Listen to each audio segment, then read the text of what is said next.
Hi everyone, my name is Dr. Ruth Walker. I'm an assistant professor in psychology at the University of Tennessee at Chattanooga, and it is my great pleasure to introduce the next speaker in our Qualitative Methods Speaker Series. Her name is Maryanne Cunningham, and she is the current executive director and CEO of the Ochs Center here in Chattanooga, Tennessee.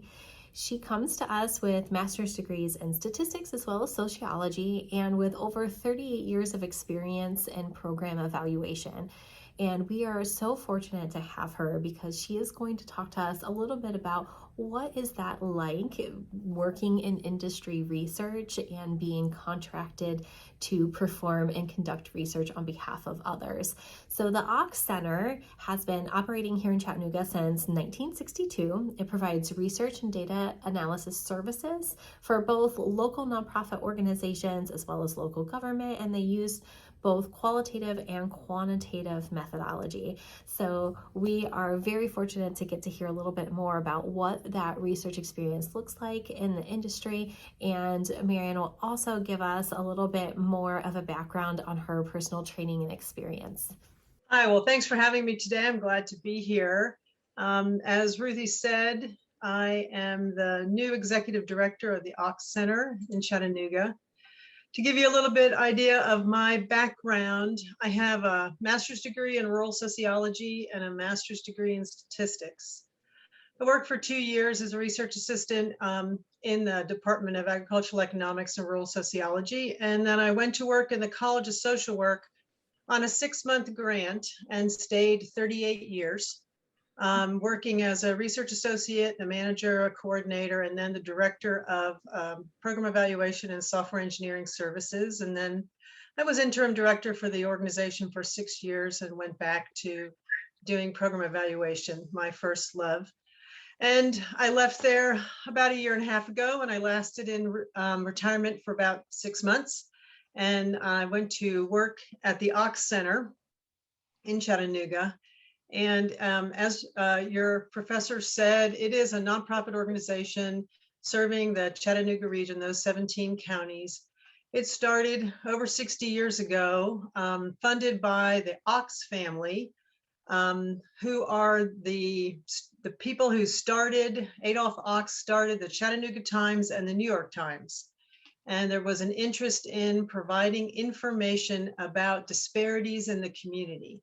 So they spent years producing reports looking at disparities in education and social welfare, environment, and all kinds of service delivery.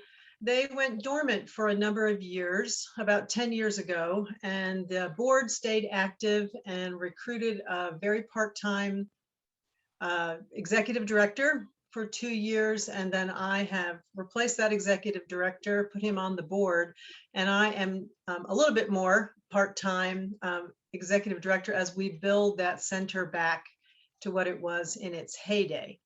We have staff who have backgrounds in political science, statistics, economics, communications. We are program evaluators, statisticians, and applied researchers. I'll talk a little bit about what I see as the difference between academic research and program evaluation. And then at the end, I'll be happy to answer any of your questions. So put your questions in the chat. And then when I stop sharing my screen, we'll check and see what your questions are like. Okay, there are many similarities to doing academic research and doing research in industry or in the nonprofit sector. Those similarities, of course, are your interest in pursuing knowledge, the ethics that you're taught to adhere to when you conduct research with humans or animals, the methods that we use. It's still all the same kind of methodology, or qualitative methods, your quantitative methods, the way you analyze data, and then the rigor. Rigor is the same. The application is very different, but what you are walking away from in graduate school, you have the tools to do either academic research or research in industry or in the nonprofit sector. But there are many, many differences. So we're going to start with, basically, it's your approach to the work. It's all about who's in charge. So in academic research, You generate your own research questions. You have what I would call the luxury of going after your own interests. And maybe you recruit people to be research participants. You collect your data, you report your data, you publish your data. When you're working in program evaluation, you are not in charge. I used to use the analogy of a car. The program that you're working for, the client that you have is the driver, and you're in the back seat as the evaluator. We have updated that analogy to say that you're still not driving that car, but now you're the GPS, you're the navigator, helping the client answer their research questions, the questions that will improve their practice, make changes, address their target populations. But it's a different approach. You're more of a helper using all those tools that you have learned in graduate school. You're helping someone else answer their questions instead of pursuing your own questions. In 38 years at UT, I never once had my own research question. I helped people shape their own questions, and I might have added a little bit in there because I was interested in something, but I consider myself a generalist. I'm a method person. I like method. I've never been inspired enough to concentrate my efforts on a particular content area. So I come to the table with a client who has a question and help them shape those research questions, identify their target populations, and design evaluation plan, a research methodology to answer those questions. So the source of questions come from someone else. When you're doing evaluation, the target population could be different depending on what you're working on. Many times the target population is a general population. It's sponsors of the project, people who are paying for it. It is also help to improve the quality of the program, so that target population can be the staff and the managers. And sometimes those target populations are different than the target populations that you might identify for your research. Many times that research is targeted to all of those populations, but also your colleagues. Acceptable data collection methods. You may come to a project with a great plan, and you might meet a client who says, I just don't believe in focus groups. I just don't think they're valid. You've had this great plan and your client says, nope, got to do something else. So let me tell you a story. Early in my career, being a well-trained sociologist, I was asked to go to a State Department and help them evaluate the impact of some new money. The feds were giving new money to train staff who were working with children who had been removed from the home because of child abuse and neglect complaints against their parent or guardian. So I drive to Nashville, and I'm talking to a manager of a group of rural counties, and I'm driving down. I have 3 hours to go, and I make this great plan, setting up a control group and a treatment group and random assignment. And I get there and say, okay, this is what I want to do. Here we're going to have some of your staff who've had this extra training, and you have other staff who haven't had that extra training. So it's that typical knowledge base that they're going to work with these kids. And we're going to go eeny, meeny, miny, mo. First kid goes one way, next kid goes the next way. And this manager looked at me and said, I'm not doing that. And I thought, oh, well, I was asked by your director to come down and talk to you about setting up a plan. This is a really great plan. And she said, I'm not doing that. This is one-time money. I have resources. I'm going to train a select group of people, and they're going to get all of the very difficult cases because they're best equipped to help those children. And I said, well, then your success rate is going to look really horrible. And she said, I don't care. This is one-time money. We're never going to get this money again. I'm going to do what's best for my client, my children, and the families. And I thought, that's right. She's absolutely right. I'm not a social worker. I'm a researcher. And so I said, okay, well, let's think of something else. So we came up with an extremely convoluted matching process where we took characteristics that we thought would impact the outcome of the children, their families, and the staff. And we set up matching cases, and we did the best we could. It was not a good randomized control group method, but it allowed us to work within her interests and really the best thing for the client and still get her some outcome information. So I learned a very valuable lesson right there. I was not in charge. And over the years, I've hired maybe 100 evaluators, and some people just can't do that. They are not comfortable with that lack of control. So if you really want to be in charge and you want to have complete control over your research, I wouldn't recommend necessarily becoming a program evaluator. I'll tell another story. This is not about me. I have a husband who also has a degree in statistics, and when he was a graduate assistant, he worked in the Department of Statistics with a faculty member who had some consulting with an unnamed American car company. And this was in the 80s when quality assurance was really big. And he came into her office one day while she was screaming on the telephone because she had set up a design where they were to measure some piece of equipment 3 times a day at certain times of the day. We'll say 10, 2, and 4. And she was complaining because the guy on the floor who was doing the measurements just has something else to do at 10 o'clock. So he does 2 measurements at 2 and 1 at 4. Well, she was looking for variation, and you can't look at variation if you measure something at the same time twice. So again, here's a PhD statistician they were paying huge dollars to, and it just wasn't, her plan wasn't working because it couldn't fit within the work environment on the plant floor. So you have to be very flexible. Accepted data method collection methods.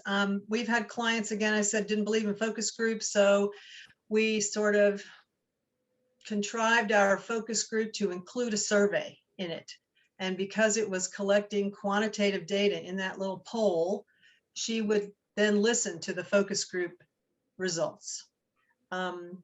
So you do have to be flexible. You have to suggest as best you can the best way to do something, and then try to work with what you have. Another difference is your verbal and written communication. You never want to talk down to a client. You never want to assume they know your jargon. You can be most successful if you can get your point across in a way that makes sense to them. When sometimes I've done some academic publishing and some academic presentations, and I feel the need to impress my colleagues with the jargon of our field, and my vocabulary may change a bit, but you need to be able to read the room, any room, whatever you're doing. And written communication for program evaluation has changed a lot. People don't want to read stuff. I used to write 75-page reports with beautiful bar charts and pie charts and line graphs in it. And we've now gotten it down to 5 or 6, 8 pages with the important things at the front. We'll put our findings first and the methods in the back, which is completely different than how I was raised and taught to write a master's thesis, because people can look at those findings, and if they're really interested in how you collected the data, they might look at the back or in an appendix. But it's just a very different style of writing. If you have to write a thesis in your master's program, the kind of writing you will do, the technical writing you'll do for evaluation is quite different. We had an editor who said it took her 3 years to get that out of our system after we came in with a thesis under our belts. Other differences, work products. Like I said, people want short reports, they want infographics, they want beautiful pictures. It's very different than the kind of academic writing that you do and the presentation of that writing. Typically, we provide information quickly. There's something called rapid cycle evaluation, where you collect maybe a smaller amount of information, but you do it very often, so you have many data points as people are developing a program. You collect data and turn it around in a couple of weeks so they can make the changes to their program that are indicated by the data collection. Other differences are project schedule. You work on their schedule. You don't work on an academic schedule. You don't have the luxury of doing that. So university might be closed for the week of Christmas, but if your client needs you to collect information for some reason during that time, then you do that. It's a very different kind of schedule. Time to publication, we publish quickly. Evaluation results age quickly, so you get that done. And then cost. This is again something that both academic research and non-academic research are always faced with, is you have a cost associated with your project. And I used to say, you can have a Cadillac needs assessment, or you can have a Yugo. I'm finding that my clients don't know what Yugos are, but they were inexpensive cars from Eastern Europe that didn't last long because they weren't very good. And so we don't see them around much anymore. But you have to be able to think about how big a project can your client afford, and how much time do they have when they need those results. They're frequently, what I find is third-party evaluation is part of a grant proposal that goes into a funder, and that funder has a schedule that they want the client to adhere to. And so you need to be able to develop a project that will fit their time and their money and their resources. And last but not least, maybe the most important, is funding. So let me tell you a little bit about UT SWRPS. They are still in business. They managed to survive after I left. SWRPS is an entrepreneurial group embedded in an academic institution. So it isn't as flexible as it would be if it was independent. But frequently, people are interested in having their evaluators associated with the university. So it allowed a lot of credibility for us. SWRPS is all grant and contract funded. There is no university money that comes in to fund the work that they do. So while you're doing your work in this fiscal year, you are looking for money for next fiscal year. And so you're constantly looking for clients and grant proposals to write and hopefully get funded, looking for contracts while you're doing that work. And I can say that in 38 years, I had 1-year appointments each year. We had university benefits. We were considered university full-time permanent staff. But at the bottom of our annual letter giving us the notice about our little teeny raises, said this position is contingent upon your ability to bring the money in to fund it. That's different for a faculty member who is on a tenure track. You have guaranteed funding, and then you can go look for grants that fit what you need and what your interests are, that then supplement or cover that you get bought out for your classes. And so that's a very different kind of security. And after all these years of doing this, I have loved my career. It's been very interesting and lots of variety, but it's been very stressful knowing that I had to raise money for my salary and 55 staff. I'm not sure I would do it again. I think I would, there's a part of me that says I'd go after a tenure track position and know that I had that security of some funding while I looked for additional work. And I still don't know, and I don't need to worry about it because I'm not going back to anything big like that anymore. But that's a big thing. You need to think about your personality, because this will be the same if you go into an independent evaluation organization like the Ochs Center. That's my job, is to bring money in to fund the staff that are on the payroll. If you go into an evaluation group or a research group within a big organization, somebody's doing that for you. I guess all money is soft now, but that's a big thing to consider. Another story, I worked for a state child welfare organization, and we were looking at imminent risk of removal from the home. There was some federal money that came in that would fund a program that would wrap around services beyond the typical that were offered to families that had children removed from the home. So it was additional funding, a more expensive model to prevent children from being removed from the home, to prevent foster care placement. And typically the states that were using this funding were looking at young children. Well, in Tennessee, they decided to look at adolescents because those were the kids that were hardest to place. So what's the definition of imminent risk of removal for a teenager? For a little child, it can be more obvious. If you can't run away from your abuser, you're more likely to be abused. For a teen, it's not as obvious. And so I hired a consultant from a university outside the state, asked if he would help me come up with a definition of imminent risk. This was his professional area of interest. And we worked on it for a couple of years, and we got finished. And then the agency called again and wanted to do some more work because there was a question about whether they were just providing a better array of more expensive services for kids who really weren't at imminent risk. So I called him again and said, okay, I need some help with imminent risk. And he said, you know, I don't do that anymore. It's too hard to define. I've moved on to a different topic of interest for me. And I said, well, good for you. I don't have that luxury because I had this contract and I need to do this work for the state.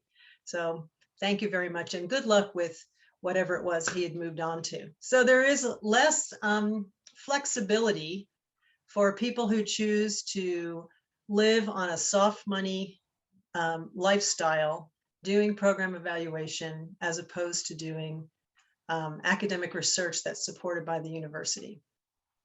Now, all that's very negative. I wouldn't change it for the world. It's a wonderful job. Okay, another question that was posed to me was, what qualitative methods do I use most often? Again, it's methods that are acceptable to the client and the situation.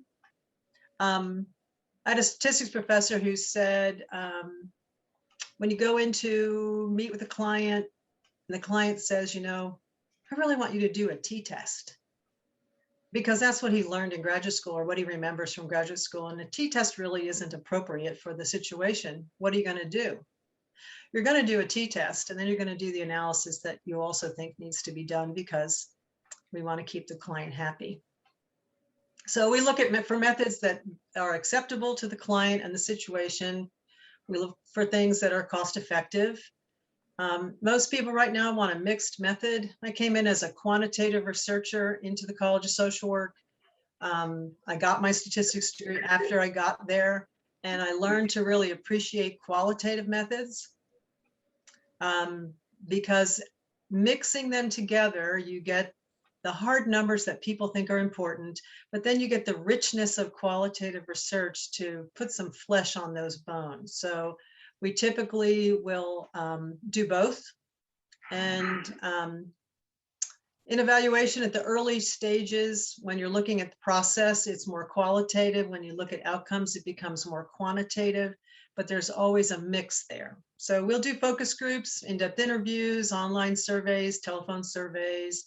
There's a lot of data out there that are available now that you can do secondary data analysis. You don't need to collect your own data all the time. So it's whatever fits the situation and the research question. And there needs to be a quick turnaround of results and reporting.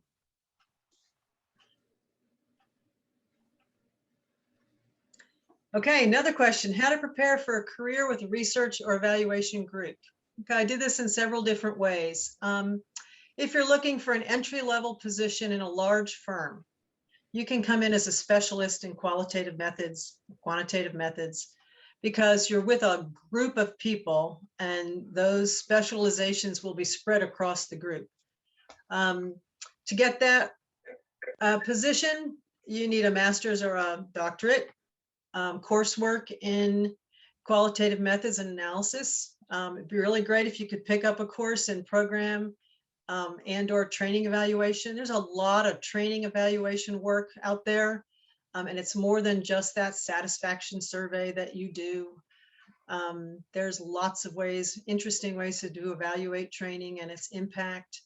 And I would recommend, if you have time, take a class in technical writing, because academic writing and writing for evaluation is different. So if you can pick up a technical writing class, that would be good. We're looking for demonstrated skills, written and verbal communication, effective listening, data analysis and interpretation. And of course, an internship is always great. And Ochs Center does have internship programs, so think about it. But if you can demonstrate that you've had some experience, you're always going to have a leg up over someone who has the same academic background that you do. So let's say you want to go into a small firm. You're more likely to be a generalist, a methods generalist.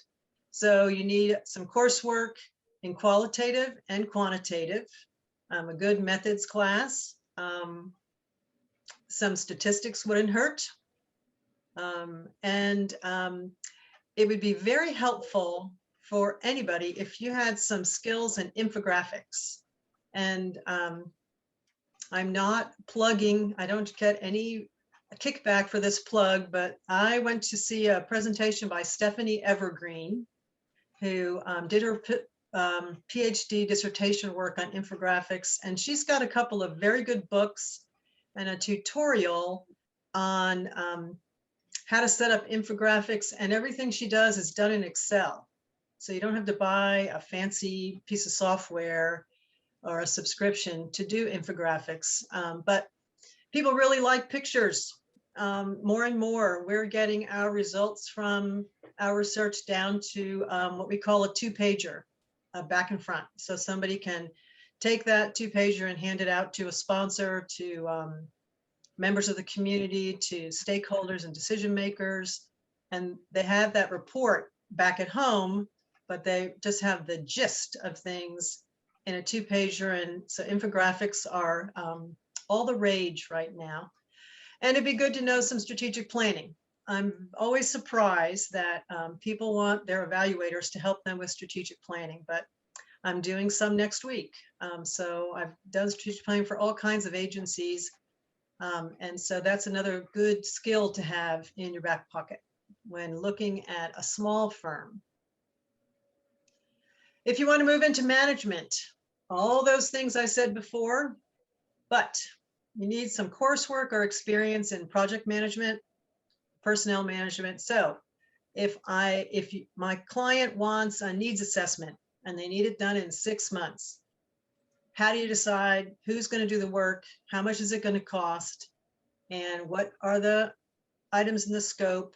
And how do I negotiate that contract? So it's just contract negotiation as it would be for anything that you do. But you're managing people and the scope and interacting more with the client than actually doing the work.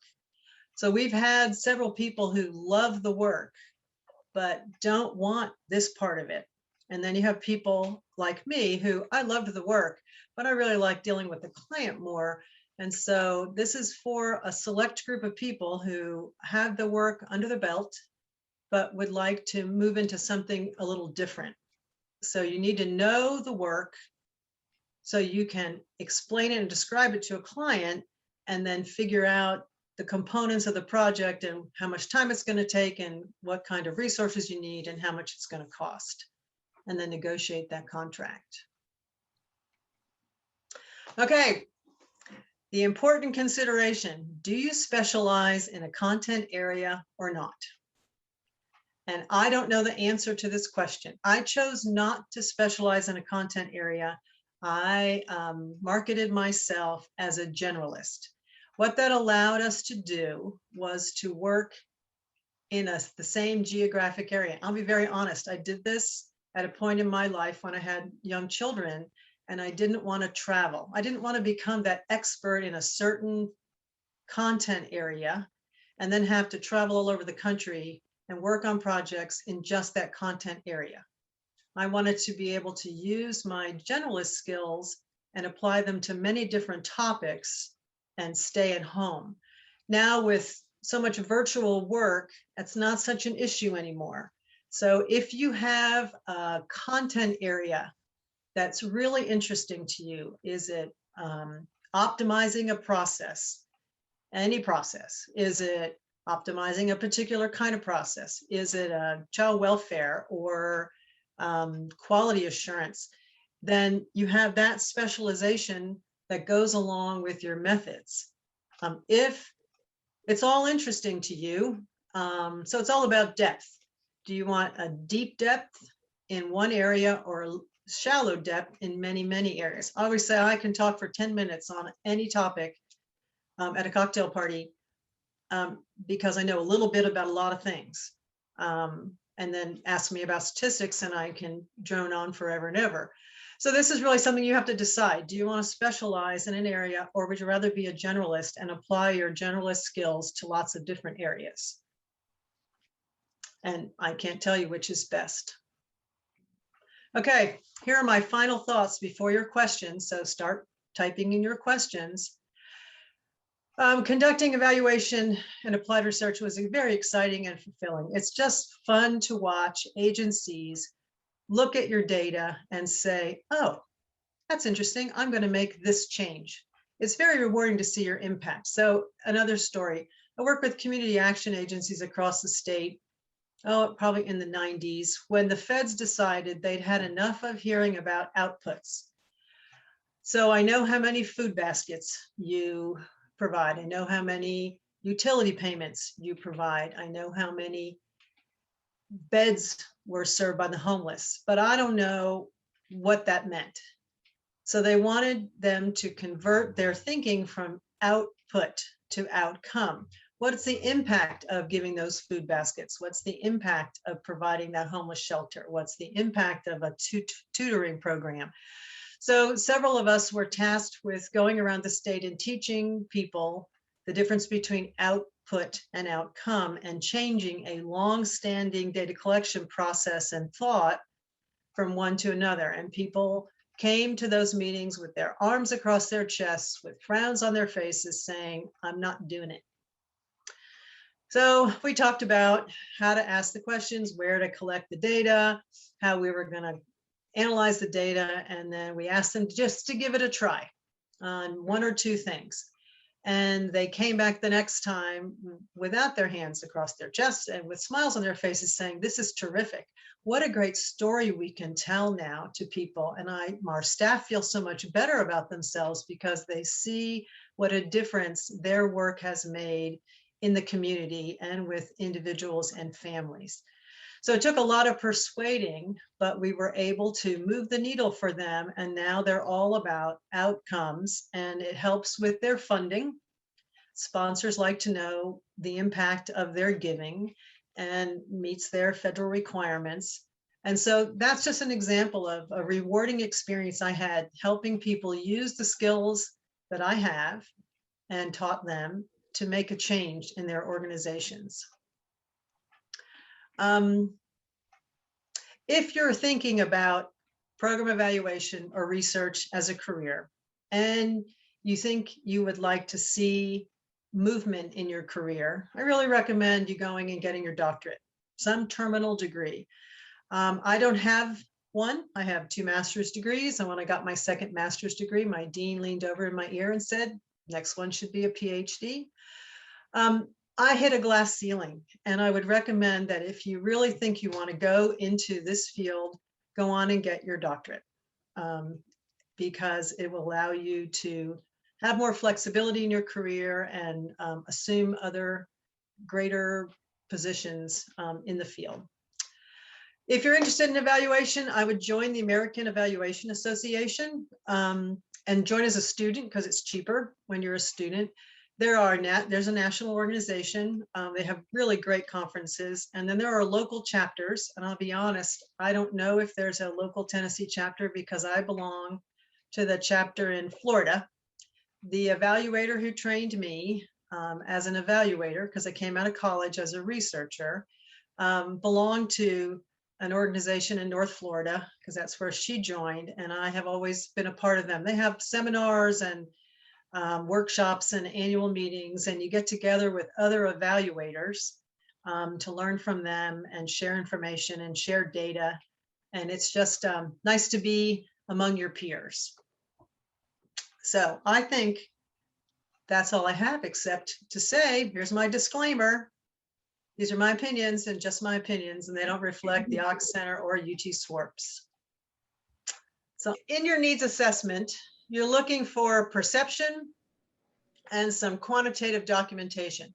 So you can start with what your need is, and then start to describe the community that is affected by that need. And then, so you want secondary data like census information, IRS information, climate information, depending on what the need is. So let's say we're talking about the need for adult services for socializing. They need some socializing. So you could collect some census information about your community, what percentage of people are over a certain age, what's their demographic, their access to transportation, and sort of set a picture that is based on your secondary data. And then you go and you collect some perceptual data. So you can see a need in your, you can perceive a need in based on the data. But if people don't perceive that as a need, then why bother offering the service? So then you collect perceptual data. So you can do telephone surveys or an online survey. It's really changed with social media and the fact that people are getting rid of their landlines. But there are companies out there that will create a panel for you where they actually go into a community and look and find telephone numbers and give you a very targeted sample of telephone numbers to call. You can place, we've placed ads in Facebook saying, you know, please call this number, we want to know this information, and we'll give you some sort of incentive to be able to collect perceptual needs. And there's a very old example in needs assessment literature. It said some anthropologists went into a remote community and noticed everyone had a particular eye disease that could be fixed with medication. And so they recorded it as one of the medical needs for the community. And when they talked to the community members, they were like, what problem? Since everybody had it, no one thought of it as a problem to solve. So you really need to verify what you see as a need based on the statistics and data available in your community to see if people really perceive it also as a need. And then from there, you identify the need, and then you develop a program or some intervention to address that need. I put this together, I guess I hate to admit how long ago.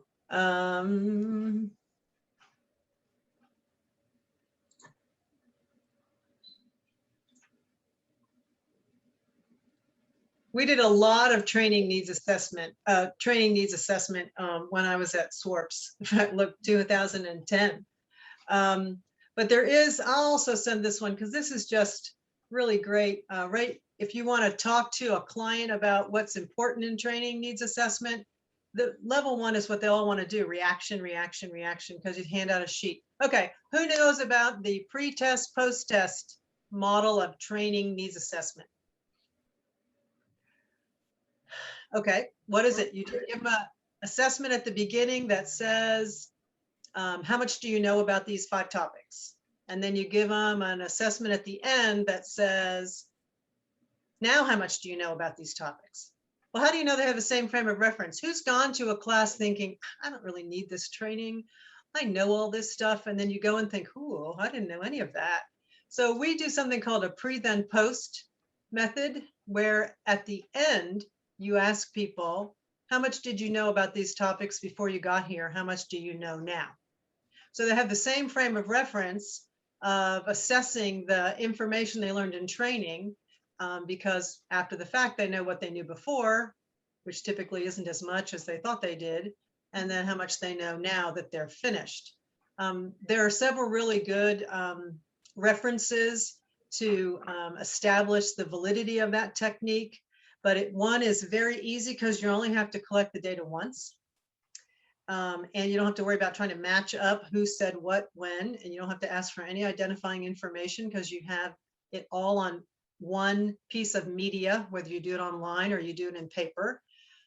So you just whatever it is you want to know that they've learned about, you ask them, what do you know before and what do you know now? And then you can look at increase over time.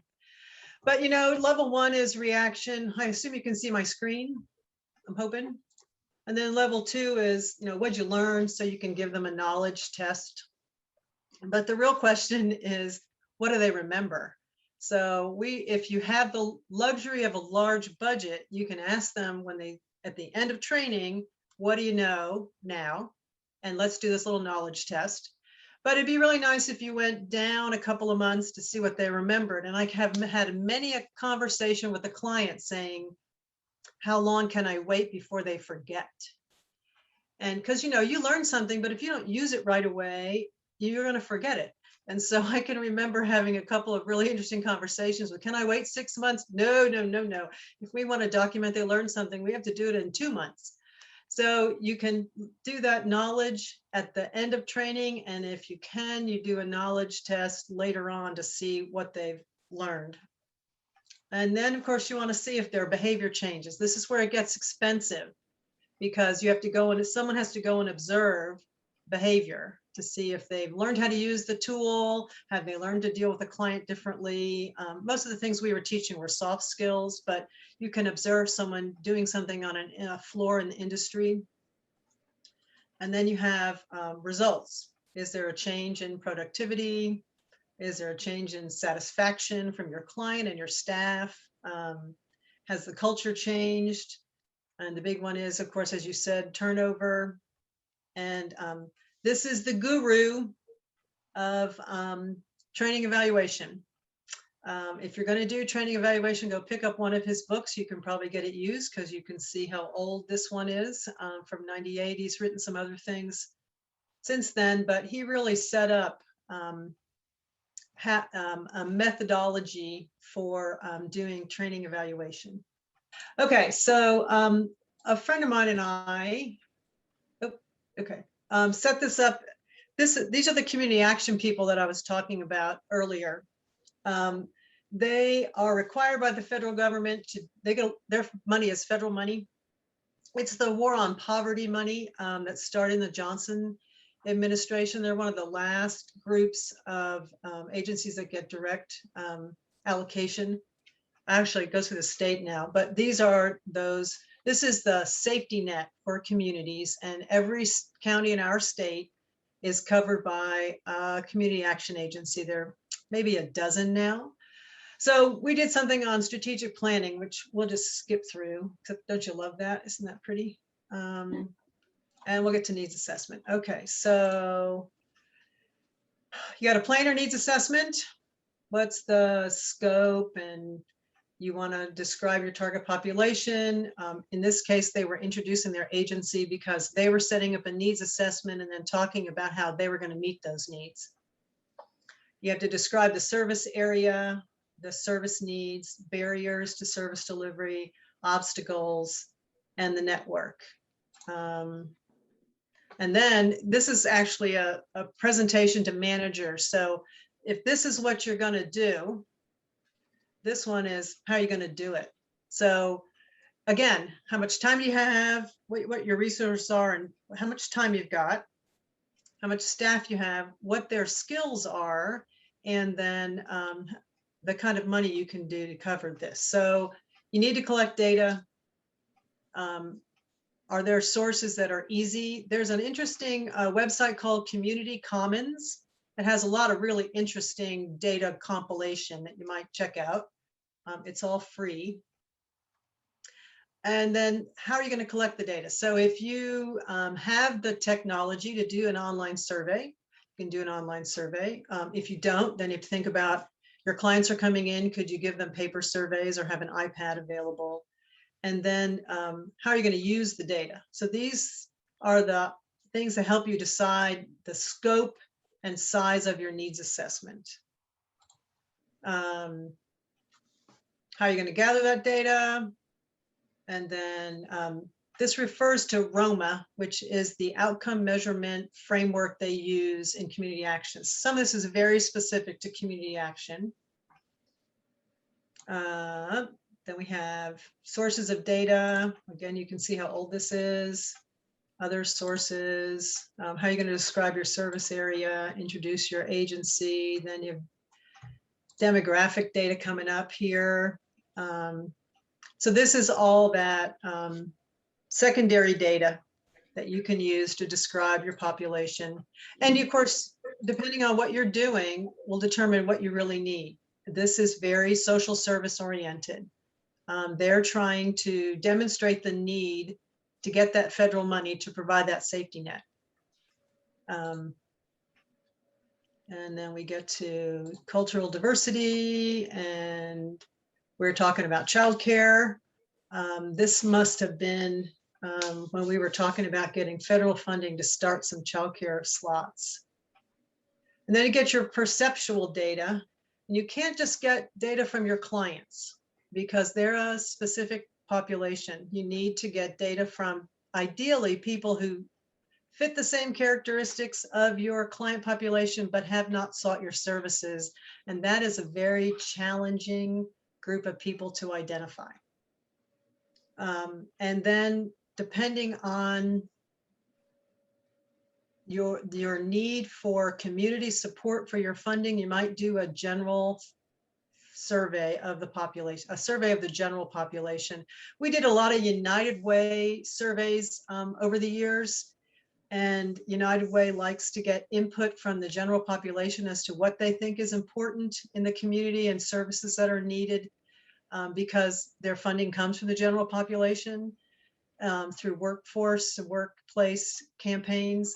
And so we would ask questions like, do you see a need in this community? Everything from drug abuse to child abuse to housing, all those things. And then we ask the question, do you have a need for any of those services in your own home, in your own family?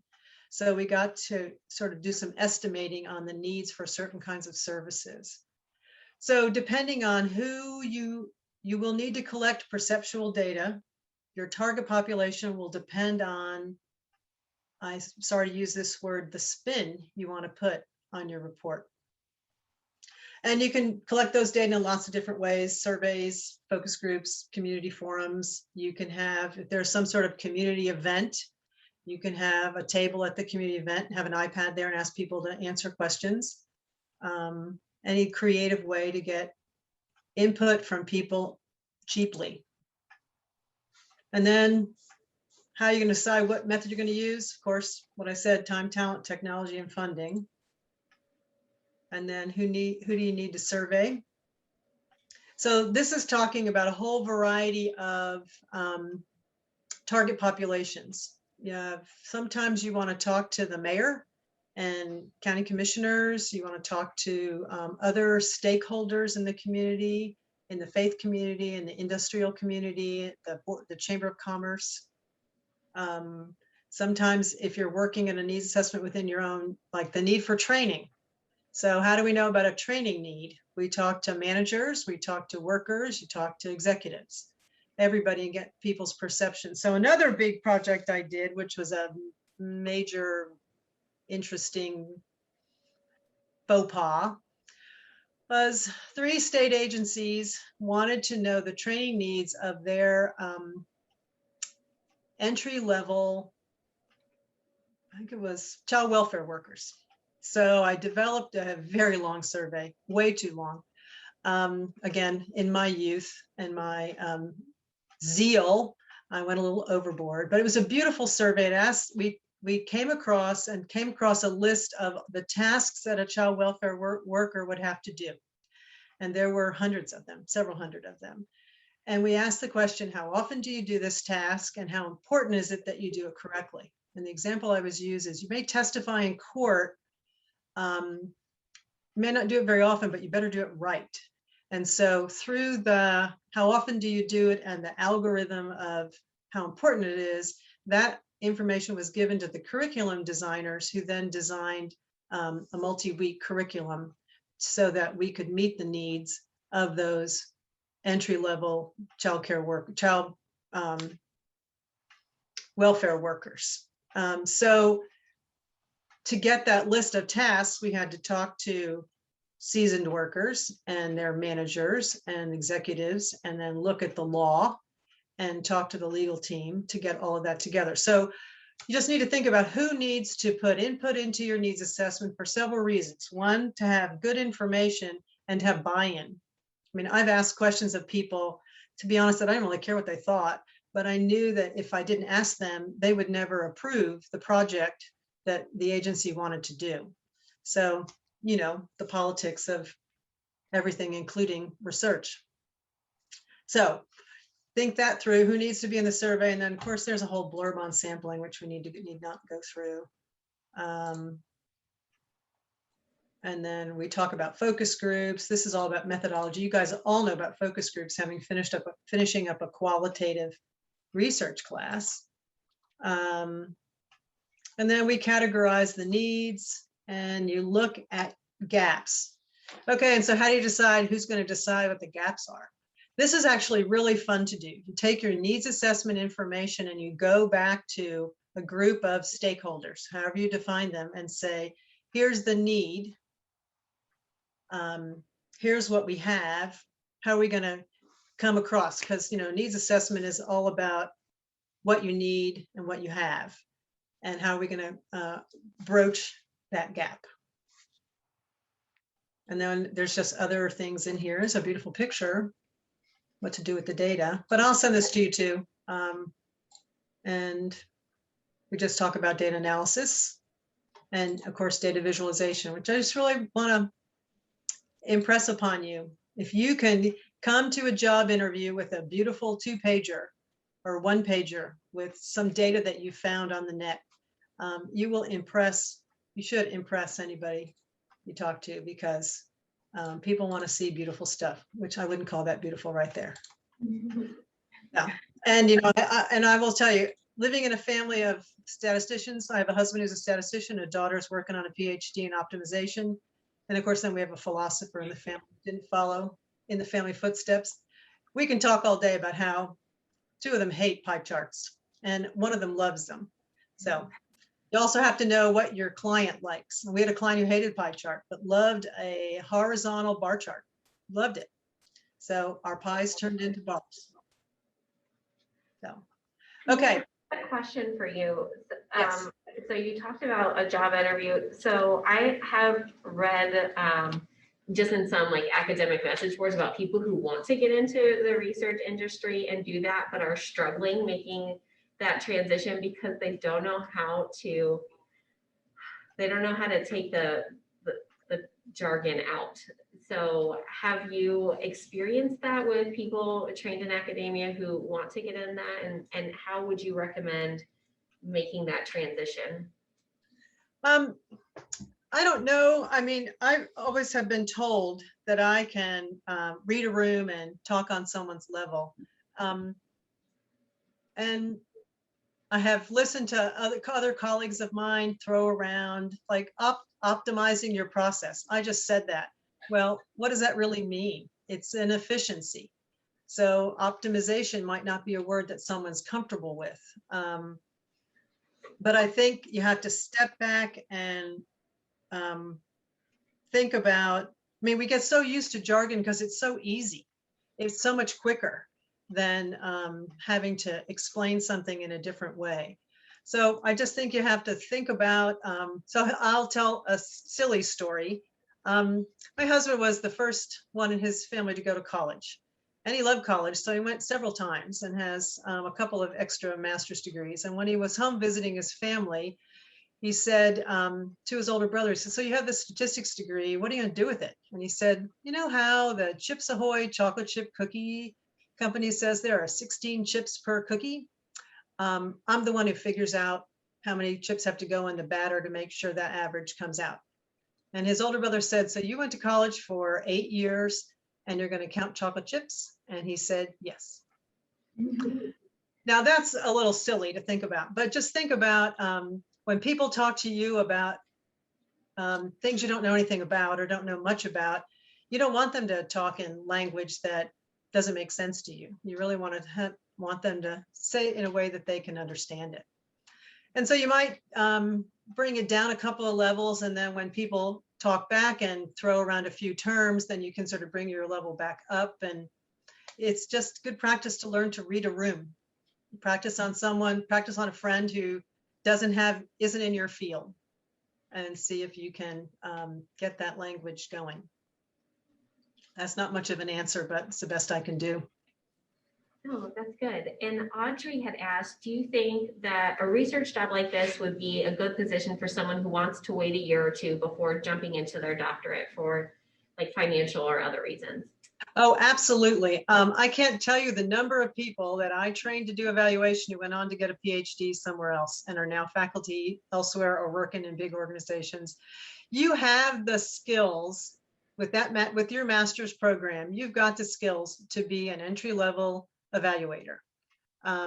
If you don't have a chance to take a program evaluation class, read a couple articles on program evaluation. There's actually a good article about the difference between academic research and evaluation research. And as long as I remember all these things, I'll send that to you too, Ruthie. Because I wasn't trained as an evaluator, and I can remember going to a federal meeting for a project that I was evaluating and listening to this woman talk about evaluation. And I thought, oh, so this is what I'm supposed to be doing. Huh, I didn't realize. So it's all the same tools. It's the same data collection tools. It's the same analysis tools. It's the same presentation tools. It's the same ethics. Like I said, it's the same rigor. It's just a different approach and a different language. So if you really want to do evaluation, you can get in as an entry-level person with a master's degree, work a couple of years, see if you really like it, and then easily go on to get your PhD or some terminal degree. As in many fields, especially if you go into independent research firms, they just want to call you doctor. They don't care what it's a doctorate in. Our first director had a law degree, and it's a terminal degree. So you have the same status that faculty all across campus had.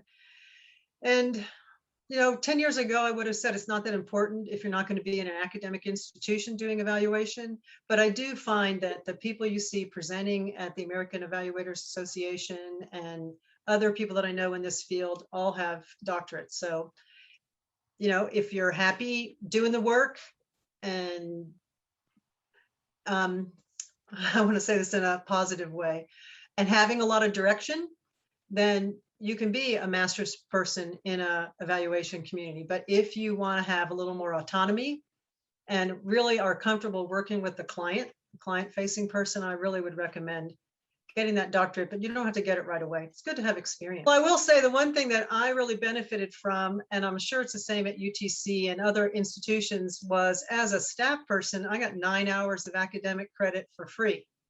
And I had a very flexible workplace that allowed me to go to class whenever I needed to. So I got my master's degree in statistics while I worked at SWRPS. And then I got really interested in the business side of SWRPS, because I really think if I was to do it again, I'd probably become an accountant. So I took all the classes to sit for the CPA in accounting while I was at SWRPS, and it was all the work was free. All the classwork was free. I just had to buy my books. And so you can think about going to an organization that will pay your tuition and let you go to school. And since you can do so many things online now, you don't even have to be in the same town where the program is. But yes, I'm all for no student debt if you can help it. And there are lots of research opportunities on an academic campus. My husband worked in institutional research. That's the office that does all the official reporting for an academic institution, all the NCAA reporting and everything that goes into all of those review programs and the federal reporting. And he worked on his master's degree there too. So there are lots of, you'd be surprised at the number of research staff that are on an academic campus. It doesn't have to be in your program either.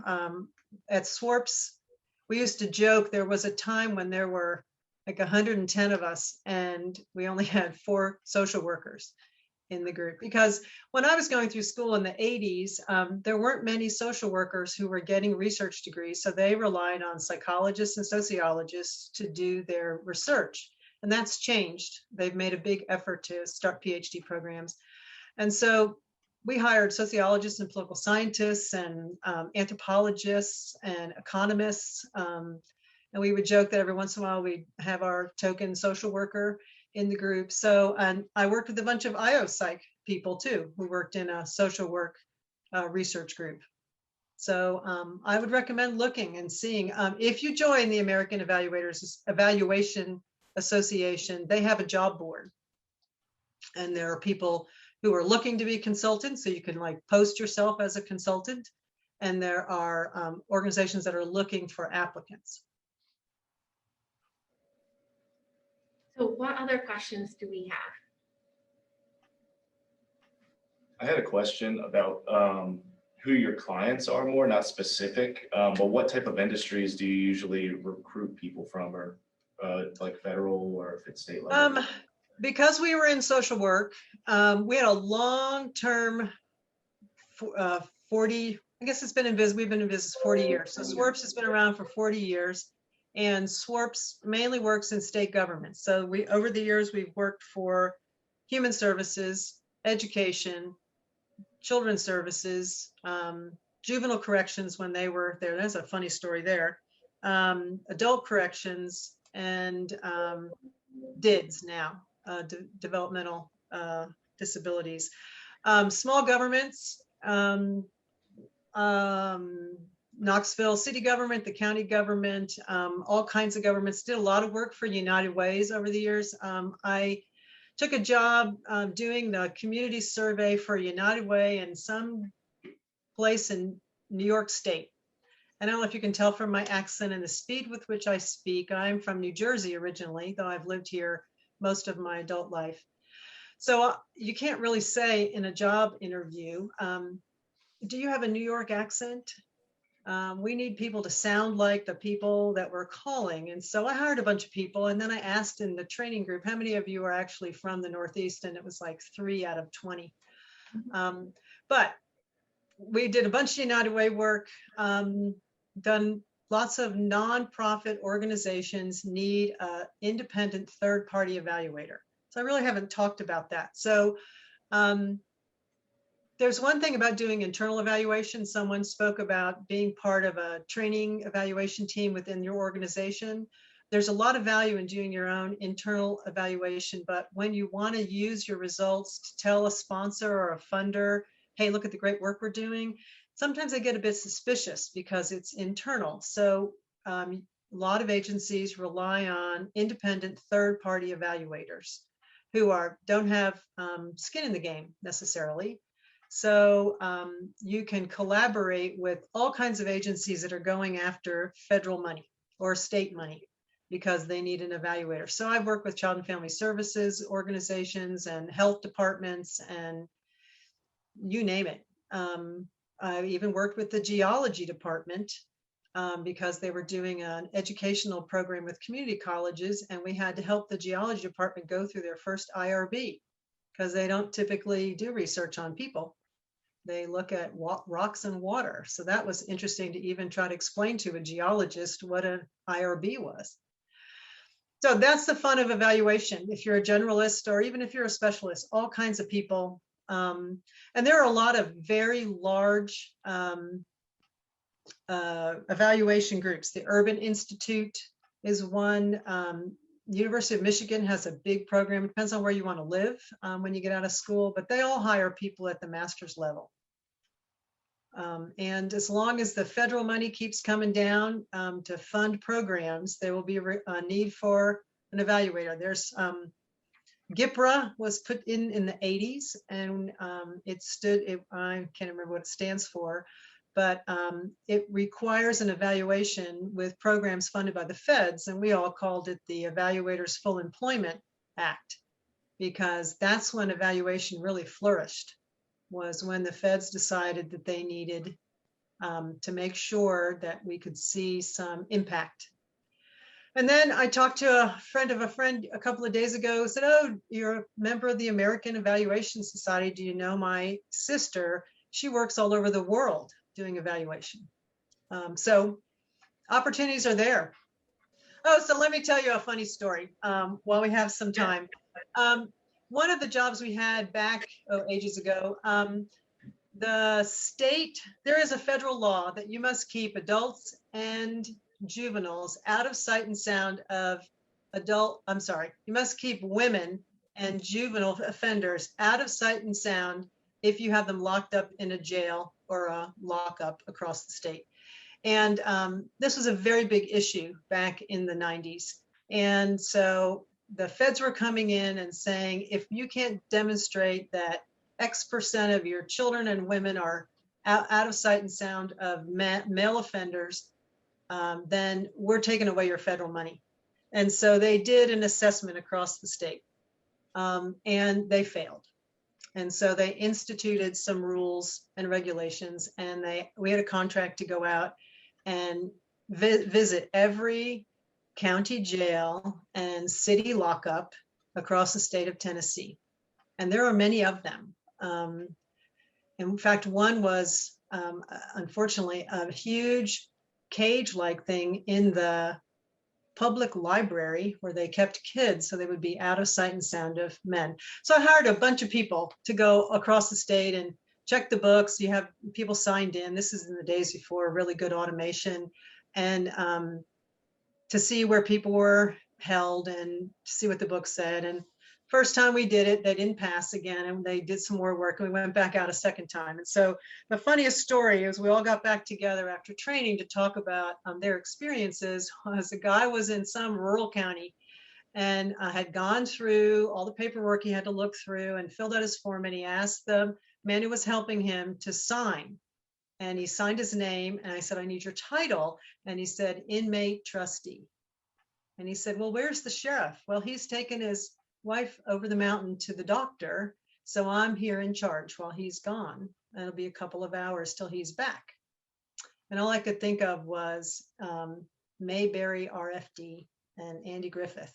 So they had left everybody